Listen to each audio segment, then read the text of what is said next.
Hey friends, this is Arie from Pups Unleashed Dog Training. Today I will be going through the steps for teaching your dog the skill hand targeting, which is also called touch targeting, which I commonly just call touch. So throughout this video, when I say touch, I'm just talking about hand targeting.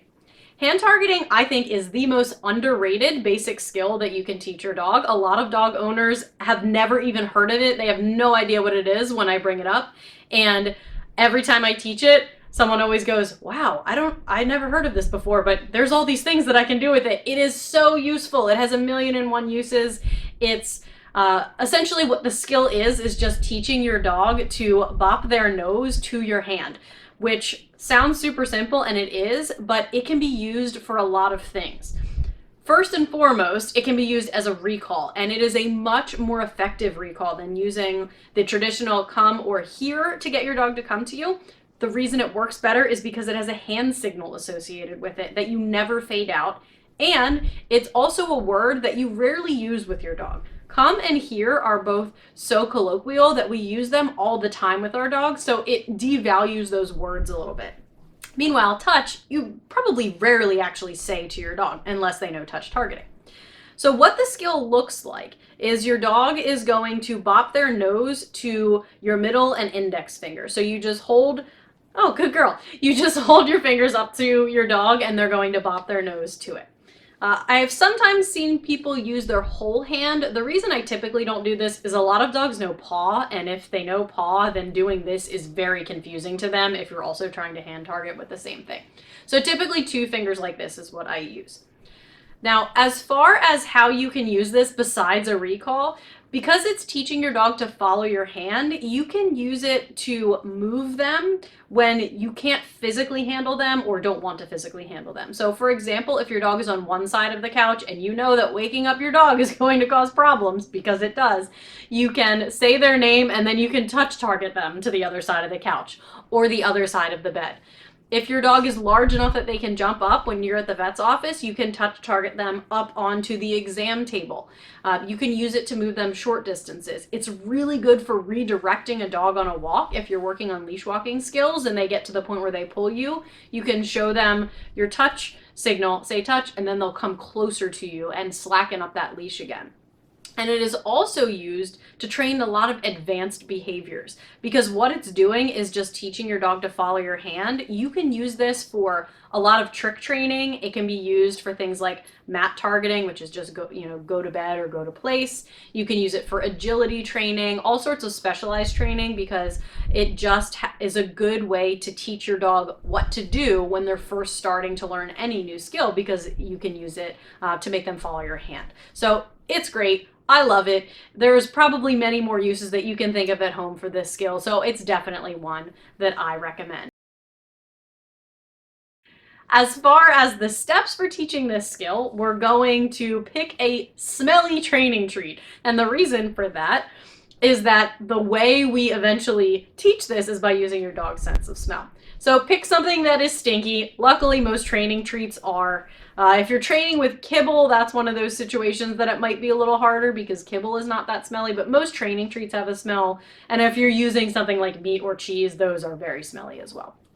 Whatever you're using, you're going to take a handful of it and just rub it all over your hands so your hands smell like food. And then you're going to put that handful of food in one hand, and the other hand should be completely empty. And then you're going to put both of your hands behind your back. Call your dog over to you so that they're really close to you, and then what you're going to do is take that empty hand from behind your back. You're going to put it right up to your dog's nose because it smells like training treats or whatever food. They're going to smell it. The second that their nose comes in contact with your hand, you're going to say yes, and then you're going to feed them a treat from the other hand that was behind your back.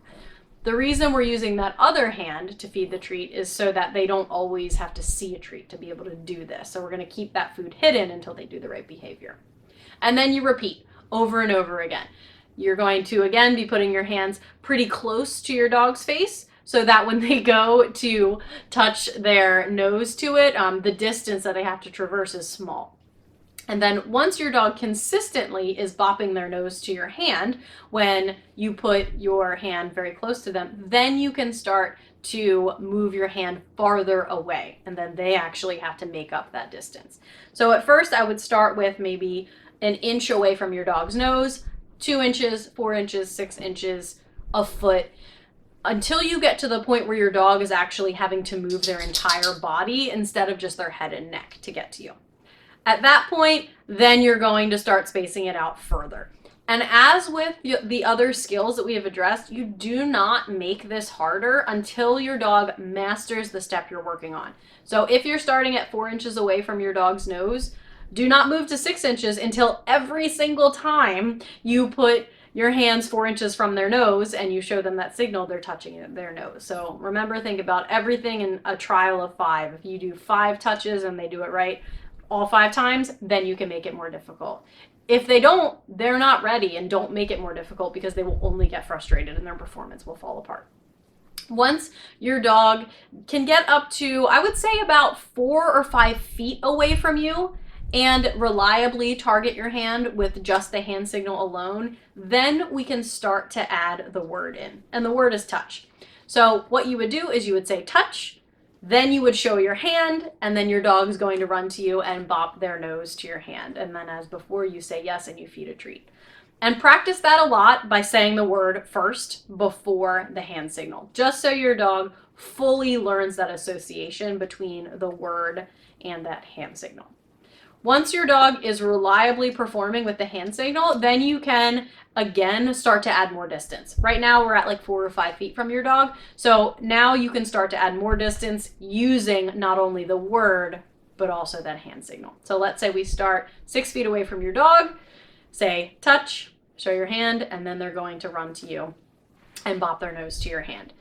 Once your dog gets really, really good at this distance, then again, start to add more and more distance. If you have a fenced-in backyard, you can work on this to the entire length of the yard. And honestly, I would recommend that because you want this skill to be a recall over large distances and short distances. So as you start to add more and more distance, it becomes a reliable recall that you can use if you're not only in the backyard, but at the dog park, on a hike. If your dog is outside and you don't know where they are, you can yell this word and they will come running. So it's super, super useful. You just strategically add that distance a little bit more and more at a time. And then once your dog is reliable with it, then you're going to, as always, add in distractions and practice in new scenarios and new situations and new areas. So a minor distraction could be something like just having another person in the room or in the backyard, having the TV on. A medium distraction could be something like another dog that's in the house that happens to walk into the room, or a piece of food that's on the ground but all the way across the room. It's not super close. And then you're going to build up to really significant distractions, like a dog that is not your dog, walking by the house, or a stranger walking by, or a situation where there's something really appealing on the ground. So those difficult distractions are not what you want to start with. You want to work up to those. And again, vary the setting. In the house, different rooms, in the backyard, at the park, in stores that are dog friendly, wherever you might use this, you want to practice it there first. That way your dog can reliably perform when you need it. The other really great situation where you can use this once your dog gets comfortable with it is when your dog meets somebody. So let's say you're training this on a walk and someone walks up and says, "Hey, can I meet your dog?" And you're just not sure. You can have your dog touch, and we'll have the person show their hands for touch. And if your dog is comfortable, they might approach and they might do touch. And if they don't approach, don't force them to. It means they're not comfortable with this situation with this person. They don't want to touch. And it's a really good way to give your dog control over that greeting situation. So I love that usage of touch as well. It allows your dog to have control of the situation when meeting someone. And if they don't want to approach, they do not have to.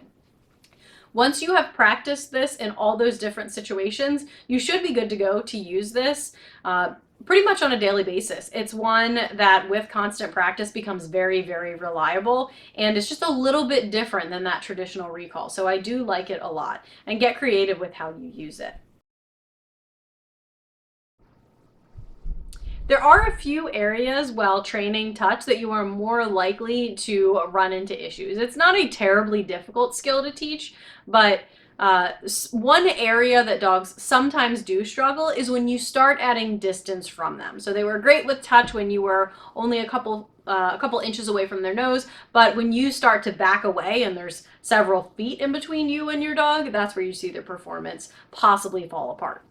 If you see that happen, what it means is that you want to move closer to your dog, go back to wherever they were really, really good, and then just push them a little bit farther. So if they were great with 6 inches away from them, but they couldn't run to you when you were 4 feet away, well, you just went too far too fast. So just add a couple more inches to the distance that you are from them. If they do great with that, add a few more, and you just slowly build up. There's no one set rule for what the different steps have to be as far as distance from them. So what you want to do is just start to identify as you work with your dog, are they okay at this step? Can I push a little further? Or is it too hard and I need to drop down?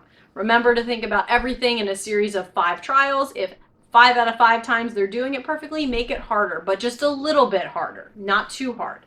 And then if they're not doing well, you have to drop down to an easier step or make up your own step that's a little bit easier than the one that you're currently on. Another area where sometimes dogs struggle is when you fade out the smell of the food. So remember, we're using the smell of food on our hands when we first train this. So if you train it that way one day, your dog's doing great, and then you go to try it the next day and you don't have that smell of food on your hands, then what you can do is, again, reapply the smell of those treats on your hands, train it a bunch more times, go wash your hands, and resume the training session. So they're still in that same habit of doing the skill because you are still on the same day at the same time. And then it's fresh in their mind. So they have a better chance of actually performing it and taking that leap from you smelling like food to you not smelling like food. So that can be really helpful there if they seem to lose that skill between 2 training sessions, is have the smell on your hands. Once they practice a little bit, wash your hands and then keep going with it. And then that should really get you over the hump with that. In summary, touch or touch targeting or hand targeting is a skill that has a ton of uses, not only as a recall, but also to move your dog over short distances and to train advanced behaviors and specialized behaviors. So it's definitely one that I recommend. You can get really, really creative with how you use it, and it's super easy to teach. So it should be on your list of behaviors to teach your dog. As always, please make sure you like and subscribe and check out some more of my videos. If you have any questions or any other creative ways to use touch targeting, feel free to drop it down in the comments. That way I can get ideas from you as well. All right, guys, thanks so much for tuning in, and I'll see you next time.